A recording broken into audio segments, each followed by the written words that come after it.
Well, I thought I'd start off today by just talking a little bit about the busy new solar system that we have today. We've got this, in the last 15 years, all these new dwarf planets have been discovered, and we're a little wary at this stage how to use them, where do they fit in, I think most of us, with our traditional astrological perspective. And I think I'm going to go through the physicality of it just to give us some perspective on what we know at the moment and what we're learning about. So, I mean, it tells me a lot about Saturn, for example, that it's got rings and 62 moons. I mean, that says a lot about the limiting and structuring principles of Saturn. It tells me a lot about Ceres, that it's a ball of water with a skin of hard matter. It talks about the nurturing quality of Ceres. Uranus it's the Bohemian disruptor of Saturn's rules and structure, and it spins at a 90-degree angle to its orbital plane and rotates the other way from all the other planets.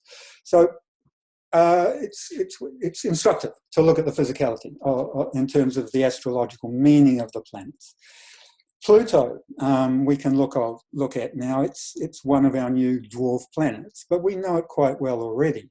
And the funny thing about Pluto is it seems to have been quite powerful, and yet it's a dwarf planet.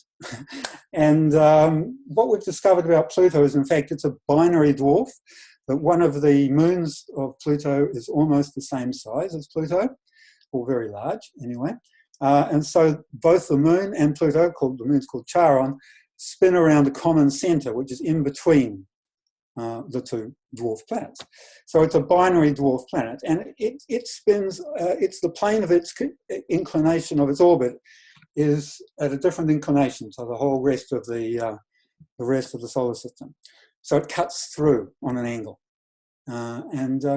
That's very descriptive of the role of Pluto in the chart, cutting through everything, transforming, and it's a binary energy, which obviously is hard to control and very transformative. So now, in our busy new solar system, we've got 5 main astrological regions. First, we've got the rocky planets, and that's the Earth, Mercury, Mars, Venus, the inner planets, the ones we know well. Next is the Asteroid Belt, Juno, Vesta and Pallas, together with the first of the new dwarf planets, Ceres. And these bodies speak of the more feminine energies of partnership, creativity, personal integrity, and nurturing.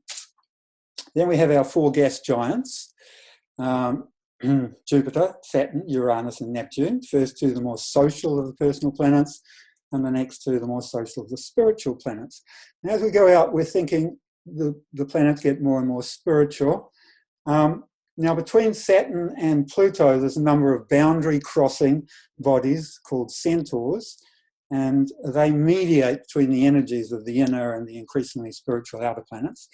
And Chiron is the one we know best of those. I use a few of the others in my interpretations. I've been doing a big research on Sedna, and I'm putting out a book in a couple of months, and I do use some of the centaurs in that interpretation. All right, so Pluto and Chiron are the first planets of the Kuiper Belt, and then there is a couple of new dwarf planets in the Kuiper Belt that are very similar to Pluto. They're on the same angular sort of orbit, cutting through, and they're called Plutinos, and those 2 planets are Orcus and Ixion. And I'll talk more about them later on. But then the rest of the planets in the Kuiper Belt that we're going to deal with, I was just mentioning before, are Eris, Varuna, Quaoar, Makemake and Haumea. And out beyond the Kuiper Belt, in the 7th region, there's the Oort Cloud, and the Oort Cloud is where we find a whole new class of planet, and that's where Sedna comes from. It's hugely elliptical orbits.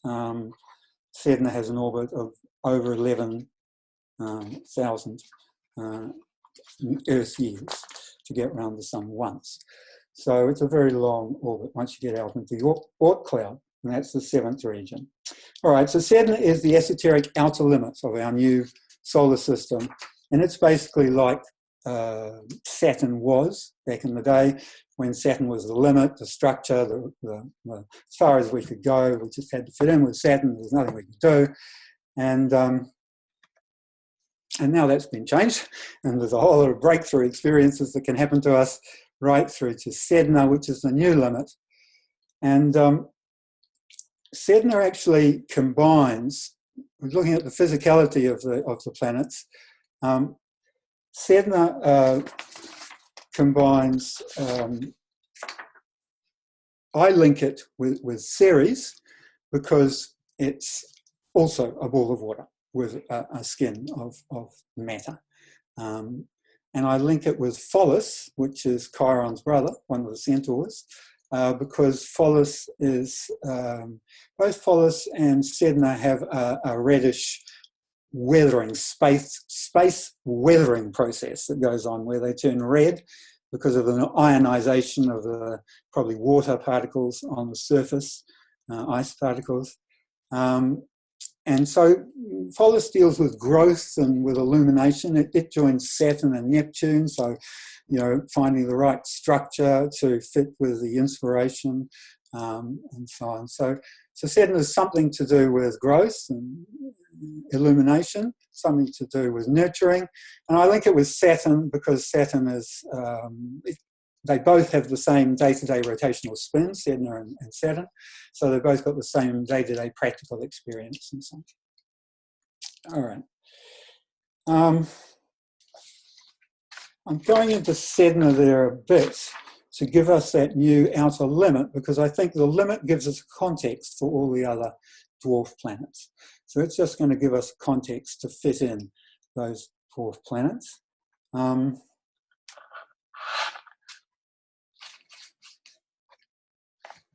And as such, I'm going to jump us a little bit into the astrological interpretation of Sedna.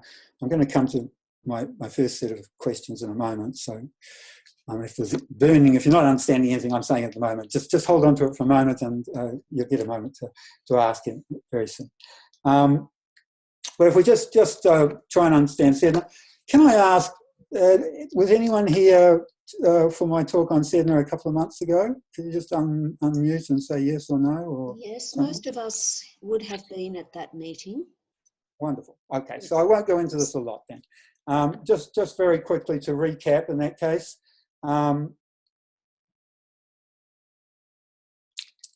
So from one of the case studies in my book, the case study of Edgar Cayce, who's sort of the father of modern holistic medicine, if we think of him like that, he gave us the idea that Sedna combines heredity, evolutionary change, and spiritual development into one worldview. So heredity, our past, maybe karmic past, maybe past life past, evolutionary change, the big perspective of what we're participating in, and spirituality, what's the meaning of it all in one perspective. So that's a pretty huge perspective. And from the myth of Sedna, most of the meanings of the planets today, I'm going to talk about these newer ones, we've taken the meanings from the myths. We haven't had them around long enough to really research them in the charts. Sedna, that's what I've been doing for the past few years, but the other one's not. So it's just taken from the myth. But the Sedna myth gives us the idea that the soul's path of destiny, that it relates to various unconscious experiences which come from our heredity, which will push us to a painful crisis of transcendence. Somehow those unconscious experiences Sedna generates going to push us to a crisis of transcendence where we are forced to let go of our old spiritual framework and transcend to a new consciousness. All right, so that's a pretty powerful planetary energy. It's a pretty out there energy, it's a pretty ethereal energy, it may not be easy for us to access, and so at an unconscious level, we're not going to resonate with it quite in that sort of destiny way. And we're probably more going to feel the pressure and the pain, the alienation, the illness or something, whatever it is that Sedna is trying to motivate to get us to come to that crisis of transcendence. All right. I'll just, I think I'm going to leave it there and jump back to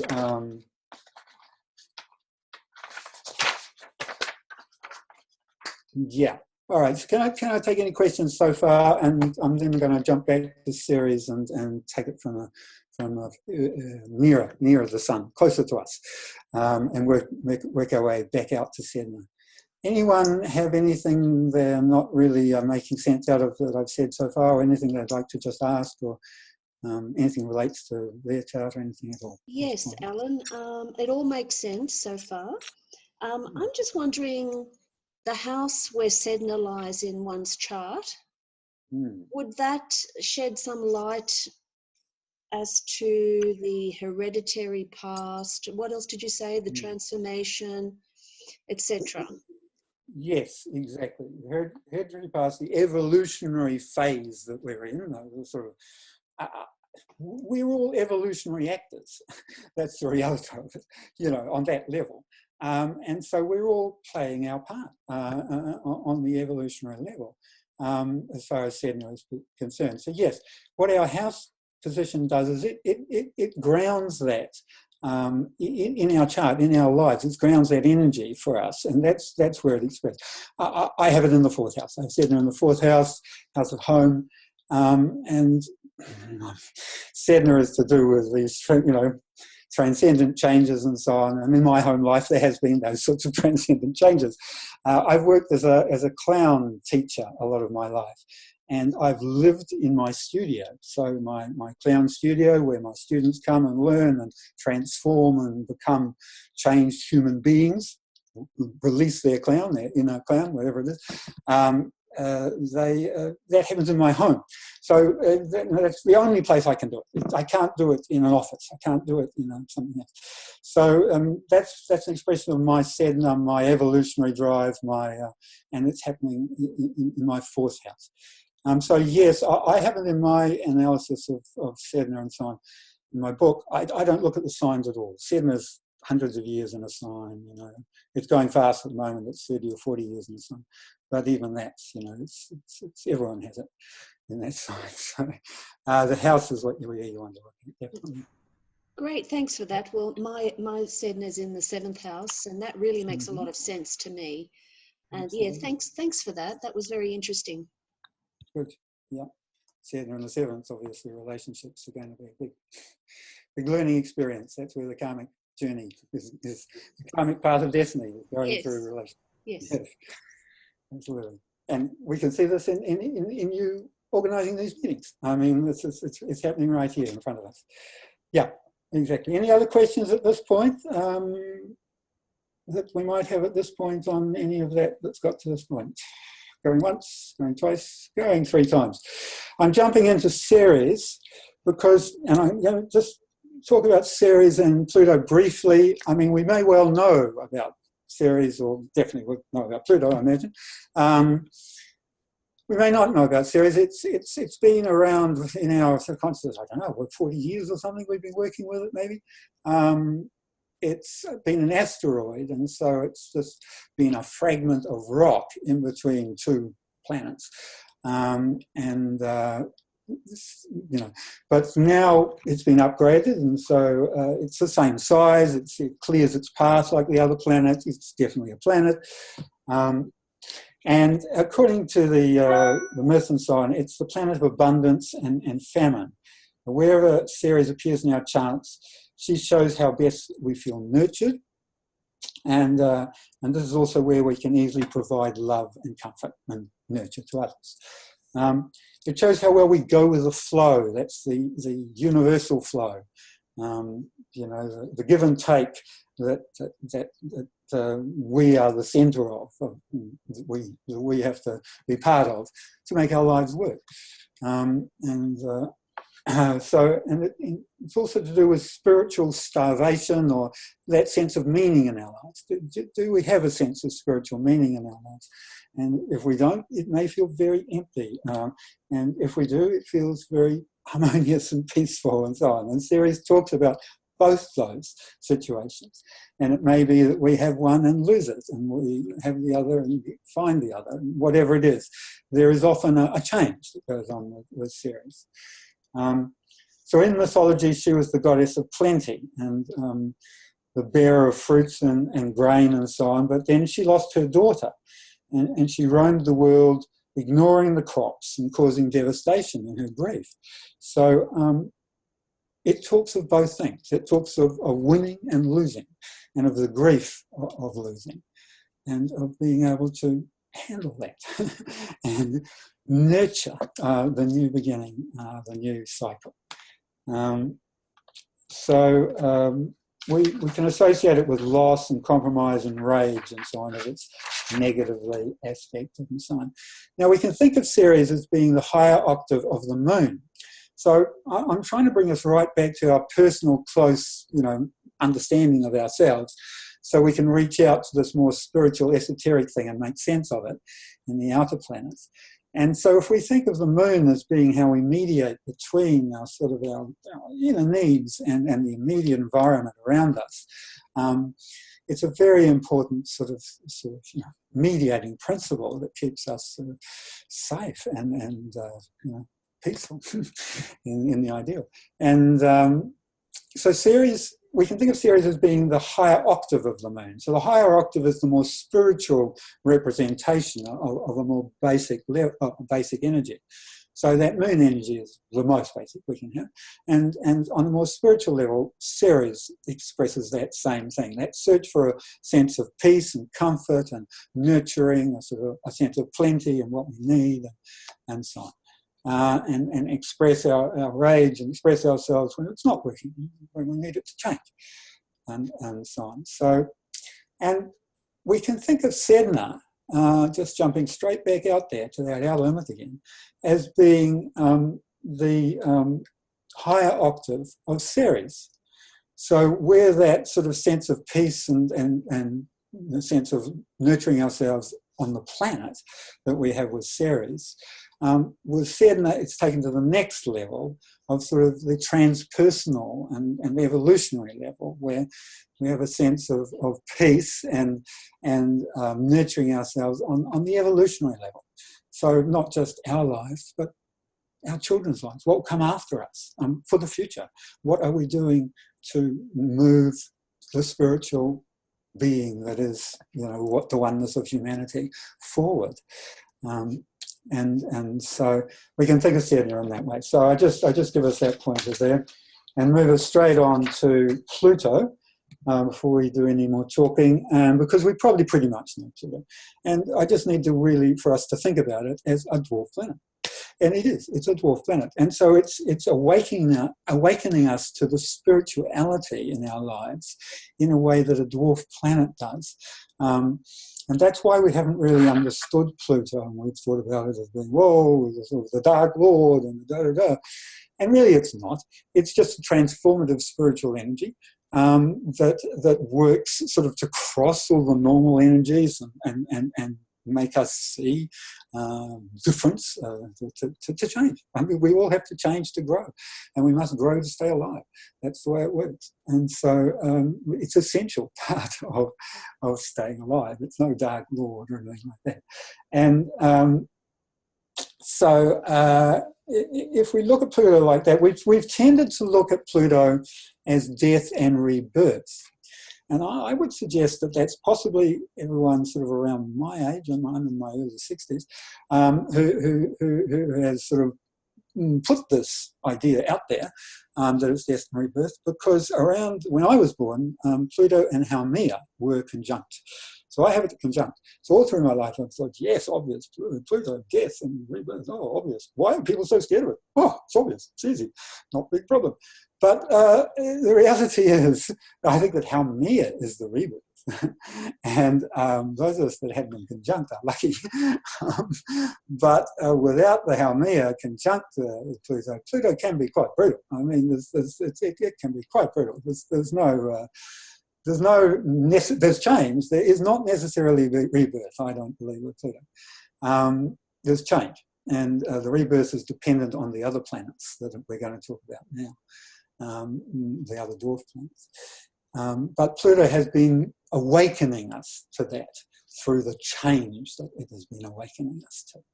And so that's what's brought us to see it. So those of us who my age had that conjunction. I'm not going to jump on and talk about Haumea now because it doesn't come next. The next one we've got is Ixion. I think I'll go on and talk about Ixion and Orcus, which are the Plutinos, and then ask for questions again, if everyone can hold them for that long, just because I think that'll make more sense. And then we'll come to Haumea and sort of jump it back to this link with Pluto later on. Does anyone have a desperate question now that they want to ask? I'm open to desperate questions. I do have a question I'd like to ask. Good. Can I ask a chart-related question about Juno? It would be like an example. Yes. From your description of it, it feels very feminine to me, and it also feels kind of almost like a Plutonian moon, like you were saying. It's like higher level of the moon, but it almost has like Pluto overtones. Yes. And in my life, I've always really resonated with the Persephone story, which is the other half of the Demeter of the Ceres story. So in my chart, it's this very feminine planet. It's sandwiched between, it's really conjunct Mercury, a degree off in the ninth house in Capricorn, and on the other side is Mercury, 8 degrees. So it's sandwiched between, you know, these really focused, kind of masculine. Venus and Mercury are both in Capricorn in the 9th house. So would Juno be like? Are you meaning Juno or you're meaning Ceres? I'm sorry. I'm meaning Ceres. I'm sorry. Yeah, Ceres. Sorry. Yeah. So would that Ceres being there near Mercury be like a spiritual bent of mind, or would it be like, or also maybe that you can express the Plutonian side of emotions in concepts? Yes. Yeah, because I feel like I mentally express a lot about that. I can conceptualize it. So I don't know. I guess. I also have Ceres conjunct Venus, so I can relate to that side of it. Yes, no, I'd say very definitely. I mean, that's quite a lovely conjunction there. I mean, I say lovely. Ceres has these times of loss and so on. These times where you feel the emptiness and so on. I mean, that's not nice, but it is important in terms of the fullness that you then feel later on when you know the difference and so on between that spiritual fulfillment and the spiritual emptiness and so on. So. Yes, I would imagine the Mercury Venus there would give you, and in the 9th particularly, would give you the ability to investigate and communicate about that quite deeply, sort of thing. You know, the series doesn't. Sedna takes you to a deep level on that sort of investigation. Ceres is not that deep, but it's about that sort of that process of keeping it. Of nurturing, you have to nurture something. You have to constantly maintain. You have to constantly see, is it doing well? Is it and so it's a constant process of sort of monitoring the inputs and the outputs, and you learn a lot in that process. It's just a hugely learning process. So I would imagine with the Venus and Mercury in the 9th, that would be very very helpful. I mean, I imagine you could share a lot of wisdom longer term from that. Well, I don't know, but thank you. I'll just say one last thing is that I feel like because of the Demeter, the Persephone series, that polarity, there's like a light and shadow aspect going on with Ceres. It's like Pluto. So anyway, thank you so much. I really appreciate your. That's and you have to embrace that sort of the darkness, the loss, the whatever, the polarity as being part of it, and be comfortable with that. That's okay too, actually. That's okay too. Okay, thank you so much. I really am enjoying this. Thanks. Anyone else at this point, or going on with Ixion? Here we go. So we were talking about Pluto there, and good interaction there, because we're talking about the Plutonian energies and how they do have these sort of, the undertones and the sort of the overtones, and that's all important and part of it. And so on. It's actually not negative, any of that, although we tend to think of some of it as negative, and some of it does appear to be negative when it happens. So Ixion is quite a lovely planet. I love it. People also have a sort of a difficulty with it in the same way they do with Pluto. The myth, he's just totally self-centered. He just rides roughshod over everyone. He's a total sociopath. he kills, he rapes. He's terrible. He's just a shocker. But he does it for his own freedom, for his own pleasure, for his own enjoyment. And so in our chart, it's that sort of energy. It's an energy which won't be blocked, which will do it just for its own investigative pleasure, and it's a lawless energy. I say I love it. I have Ixion in the 10th house, the house of profession. Being lawless as a profession is, there's not many ways you can do that without getting into trouble. But I've been a clown most of my life. It is a very good way to be lawless as a profession. And yes, so it's given me a huge freedom. So I've really embraced Ixion. I do. The clown is very much following your heart like that, just doing what you want. Of course, there are boundaries. You know that, you can't kill someone. But the normal boundaries that we accept in life, in society, are not there for a clown. And a clown can do almost anything. I mean, obviously, they can't do something.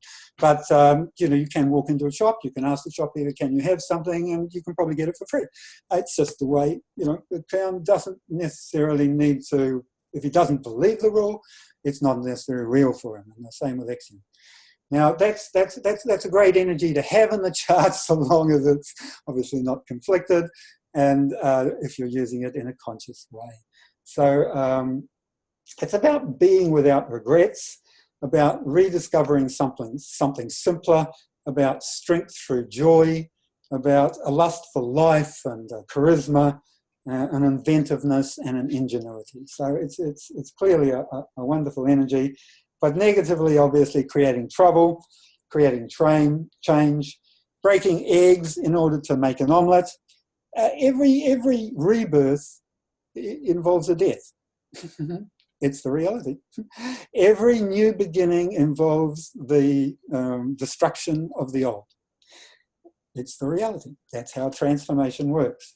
So you break eggs to make an omelette. You break through social customs to forge a new social structure. And that's what Ixion's doing for us.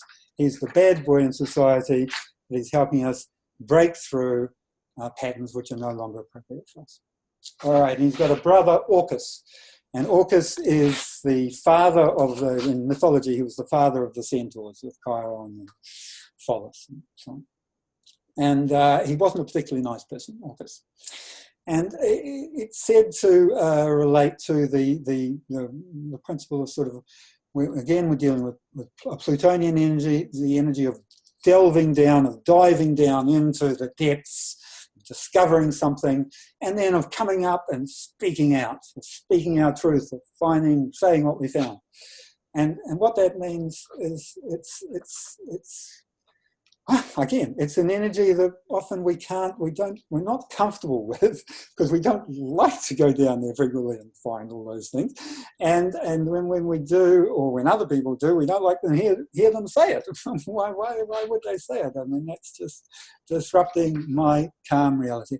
But my calm reality needs to know about all these things, otherwise it can't change and grow.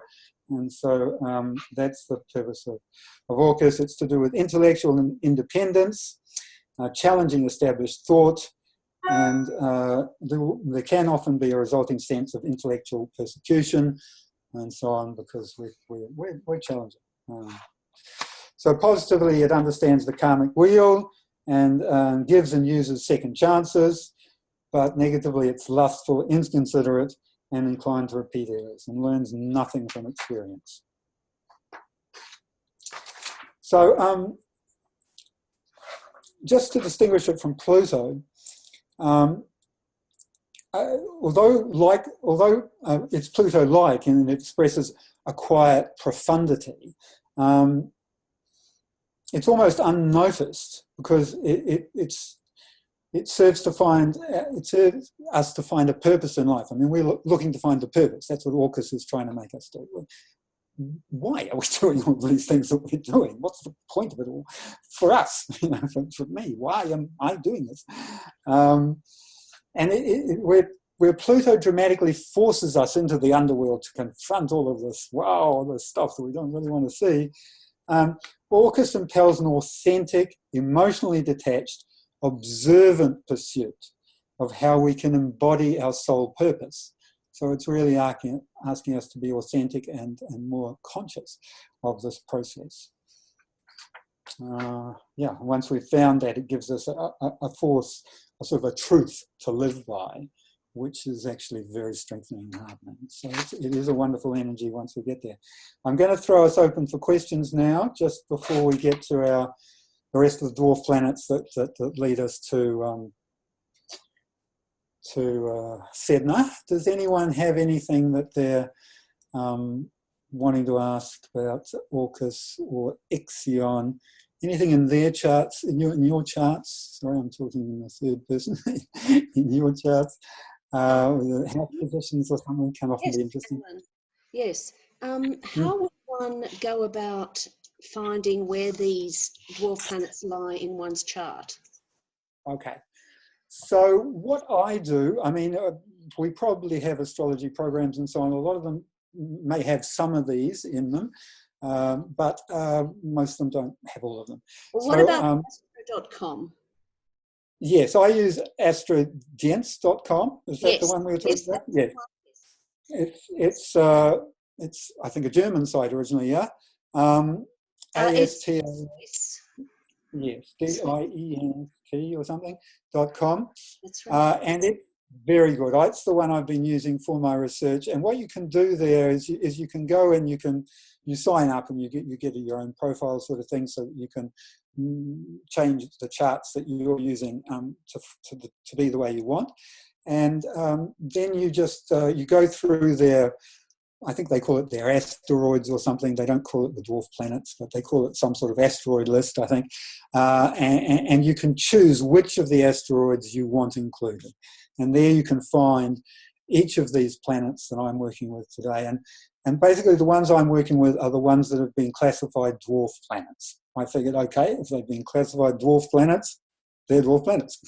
So they're the ones that we're going to work with in the charts in the future once we've got our heads around it. So, and they're the ones that obviously all the programs will have in them once they, again, get them in them. So, yes, so you can then go through, I mean, there are literally, because they call them asteroids, so there are literally thousands of asteroids, and they're all between sort of Mars and Jupiter, sort of they're just little bits of rock. But these dwarf planets are big things, and they way out, beyond Pluto. But they're called asteroids on Astrogents. So you have to sort of leaf through to find these ones that I'm talking about. But then you put in those numbers. They've got some numbers. You put them in which ones do you want to use in the box down there, and put them in. And then from then on, they'll come up in the charts. And so on. Yes, thanks, Alan. I'm just starting to search for them now. And Orcus is 90482. Okay. And I will search for the other ones as well as you're speaking. So thanks for that. That's very good. Okay. Thanks for asking. Very good. Anyone else have anything at this point? Before I ramble on. I had a quick thought. What is the difference between Ixion and Uranus? Because they kind of sounded similar. Yeah. Good question. Let me have a quick think. So, I think Uranus is more, it's an intuitive energy which kind of comes at us from left field, that we kind of, have to either tune into or be aware of, become aware of because of the events that happen to us or whatever. Ixion is more a sort of a tendency in ourselves to act out. We have it's our bad girl. tendency, where we want to just do this because we want to do it. Uranus, we want to do that because it's weird and interesting, and yeah, I want something new. But with Ixion, I want to do it because that's what I want to do, and and I don't care what you want. And Uranus is interested in what you want too. Uranus doesn't it's not working Uranus includes. Uranus is more inclusive, I think, as an energy. It's a community sort of energy, whereas Ixion is more sort of a provocateur. It's a provocateur energy. It's a more spiritual provocateur sort of thing. We're going to come, the next planet we're going to come to talking about is Makemake, and it's a trickster, spiritual trickster planet too. So you can think of Ixion as a kind of a spiritual trickster energy. And Uranus is not so much a trickster. It can be tricky. It can be, unusual or puzzling or so on. But it's not a trickster. It's not trying to deceive. It's not trying to play a game. It might be a game. There may be a game there, but it's not trying to do. Am I making any sense here, or is it just? No, thank you. Thank you. That's good. It definitely makes sense. Anyone else at this point? I think it's quite good to ask questions because, I may be going off on a tangent half the time. So I think it's quite good to sort of bring it back to anything where. Okay, moving on. We've got, like I say, good introduction there because Makemake is the next planet I'm going to talk about. I'm not really talking about them in order now. I don't know why, it's just the way I put it together. But it works out well in terms of this segue here because Makemake is, I think, I think it's a Californian Indian god, and it's a spiritual trickster. So divine trickster. So he's playing tricks to get us to awaken to spiritual lessons, a bit like possibly the Sufi teachers in the East used to do with their Sufi stories, their teaching stories and so on, where they tell a simple story, but underneath is actually quite a spiritual meaning.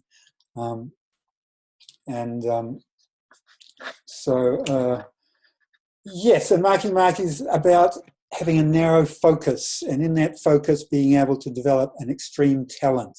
It's an obsessional devotion. It's a spiritual planet, so it's asking us to develop an obsessional devotion. And that devotion, depending on our level of consciousness, can be at different levels. And at a base level, that devotion may be quite misguided and may not be spiritual at all. But at a higher level, obviously, it's going to be fairly a spiritual devotion.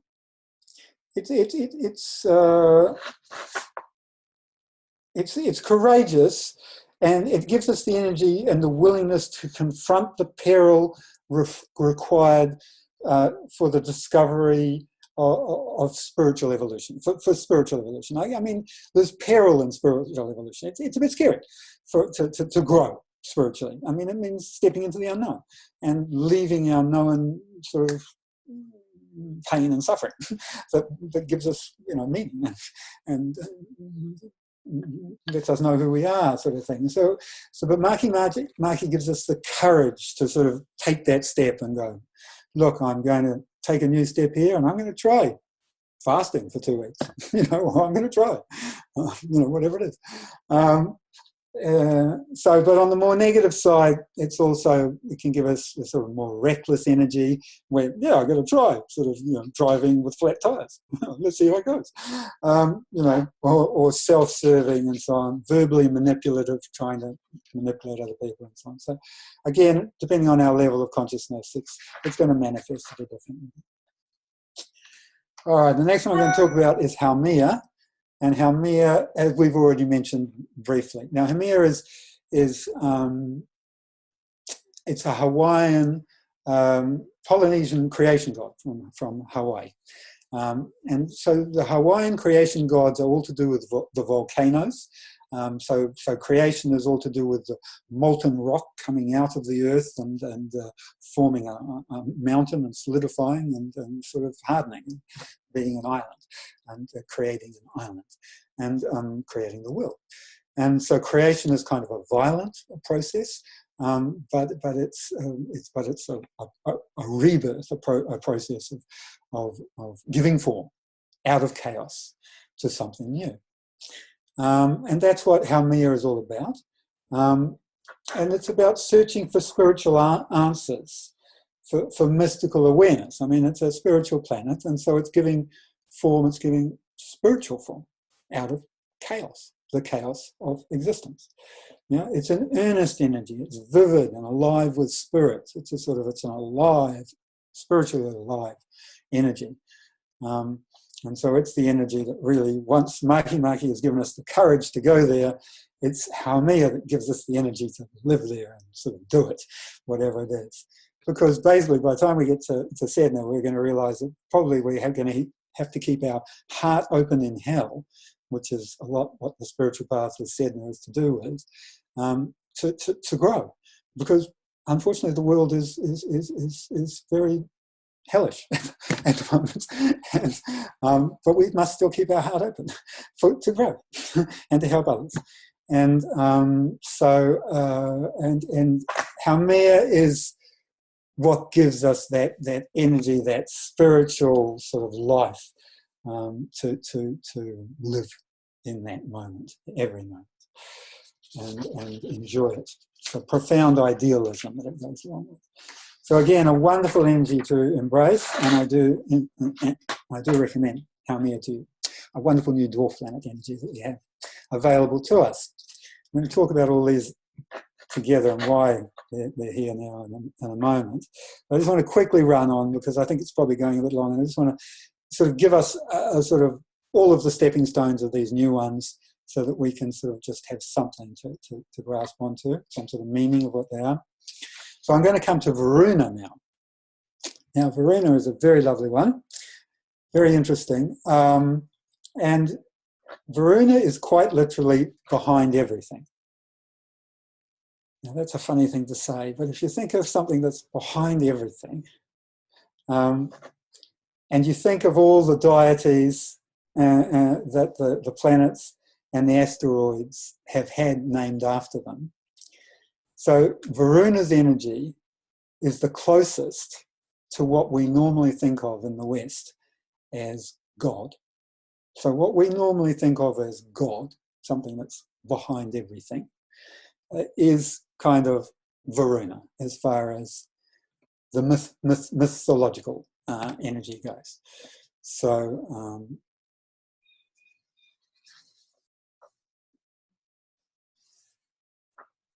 So it deals with impersonal laws of nature, the incomprehensible cosmic order, as opposed to the order of society. And then it mediates between those two, between the incomprehensible order of the cosmos and the order of society. Varuna was a king of the gods. And so he ruled over the cosmic order. And he brought sense and meaning to it all. And that's what God does, as we normally think of God. So I'm not meaning to be blasphemous here in any way. I'm just pointing out the spirituality has many facets, and that Varuna is what is kind of the energy that we have tended to think of as the Father God. So positively, it's sovereign, it's competent, it's regulating without force, and it's a mastery of all tasks. And negatively, it's incompetent and blaming, it laments losses, and it holds resentment. And we can think of some politicians at the moment who are expressing the negative, as well as the positive, possibly, of Varuna. And, you know, all of these dwarf planet energies are being expressed in life at the moment because they've been discovered, and they've been discovered at a time when they're needed. And I'll talk about that in a moment. That's how it works with astrology. I'm just going to talk about Quaoar before we get onto that, because Quaoar, no, two more. Quaoar is the second to last, and Quaoar is one that's really important for us. These next two, very important for us.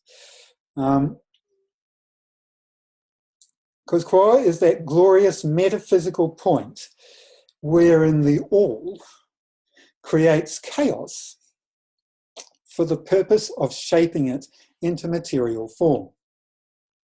I think Quaoar might be the god from Hawaii. I'm not sure actually now. I may have got these confused, but there we are. It's that process where it creates chaos for the purpose of shaping it into material form.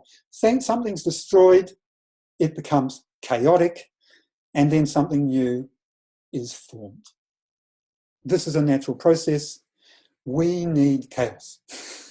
We need to be able to form chaos into a new shape. And that's what I would suggest. Again, I keep coming back to my experience all the time. I think that's what we all do with when we look at our charts, with my clown work, constantly forming chaos into some recognizable shape for an audience. Basically, games, forming it into games, the chaos into games. And that's what Quaoar does. It does form it into games, but it also forms it into ideas, forms it into beliefs, forms it into new perspectives, new realities. Quaoar gives us a look at new perspectives and new realities. It's chaos, but through that chaos we can see a new form. We can see the new shape that's going to be.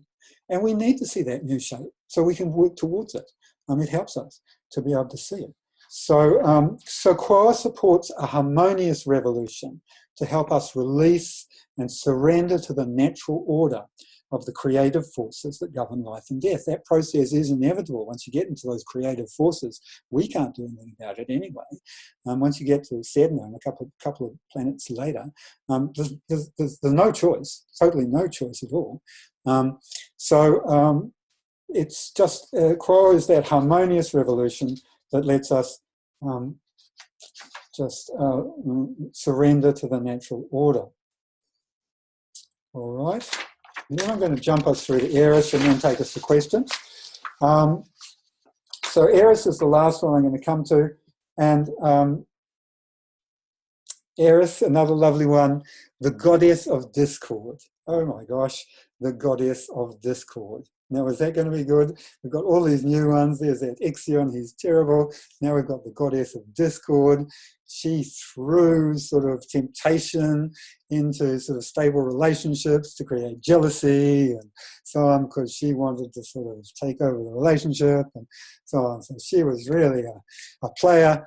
And we can see Eris in the world everywhere today. I mean, Eris is everywhere. She's in the Middle East in a big way.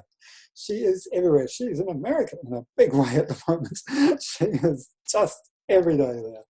And this is great. This is what we need, because that goddess of discord, she is consciousness through discord.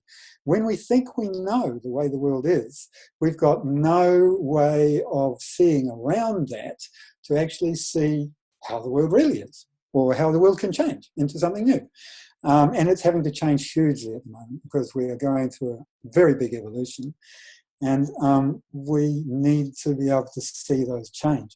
And a lot of us obviously don't want to see that change and are ignoring that change and need to be confronted by that change. And so that's where Eris is helping us.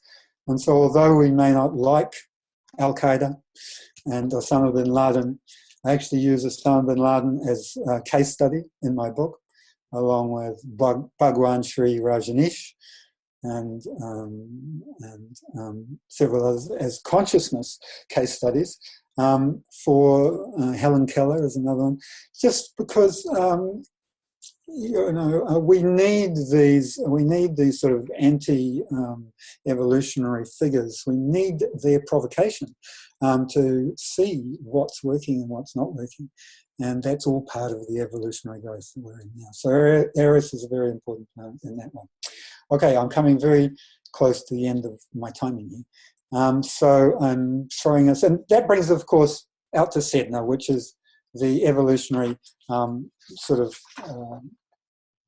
outer limit of the chart.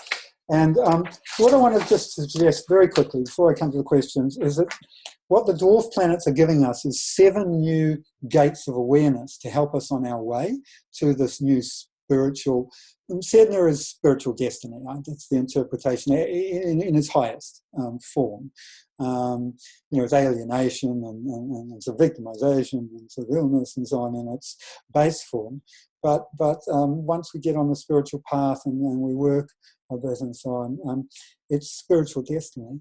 And there are 7 new little dwarf planets are sort of, they've been discovered now because we need these consciousness raising energies in our lives.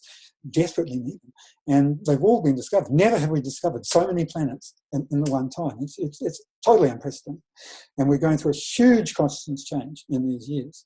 So there are 7 new gates of awareness. So if we think of the ones we've talked about, first there's the 2 Plutinos, Ixion and Orcus. And so that's the planet of delving down and speaking out to encourage that self-transformation process of Pluto. And the lawlessness that we're going to need to sort of get onto that path and stay there. And then we've got Varuna with its notability, planet of notability, meaning that we've got to play, I think, and we've got to take a spiritual role. We've got to say our path. We've got to say our truth. We've got to play an important spiritual role. That's an important part of, we need to take responsibility for our truth. Then we need to assist in the rebirth of this new awareness. That's what Haumea is telling us, and so on. We need to develop particular talents in a devotional approach. That's what Makemake is telling us. We need to find our own devotion. How are we going to approach it? They're all right. That's what Makemake is telling us. Haumea is telling us about the devotion. They're all right, and Eris is telling us that too. It's just whatever works for us. That pluralist idea is where we're heading. There's no sort of one right way, and so on and so on. So that's what I want to suggest, is that all of those plans are useful in terms of this growth in consciousness that we're now experiencing. Any questions on all of that? Sorry for the big rush there at the end.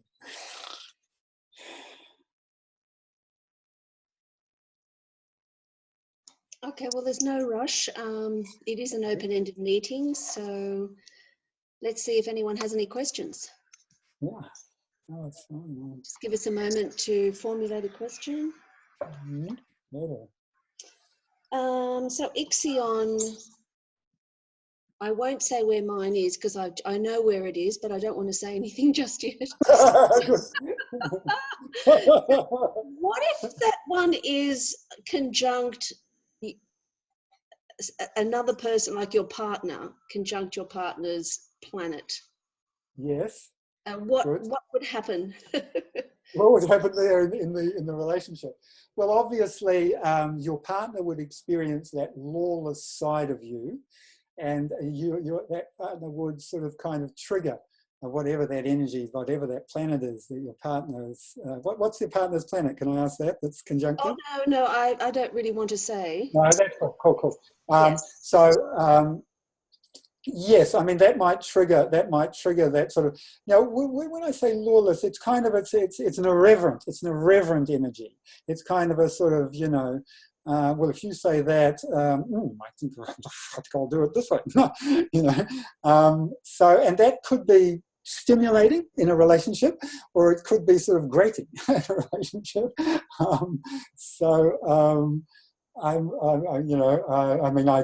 You're obviously going to, I think as you investigate that, you'll discover more about that. I don't know that I can say much more about that without knowing the planets or the houses and so on. So, but I mean, I would caution you against thinking negatively about it, just because, and I think people do tend to think negatively about it in the same way they often think negatively about Pluto.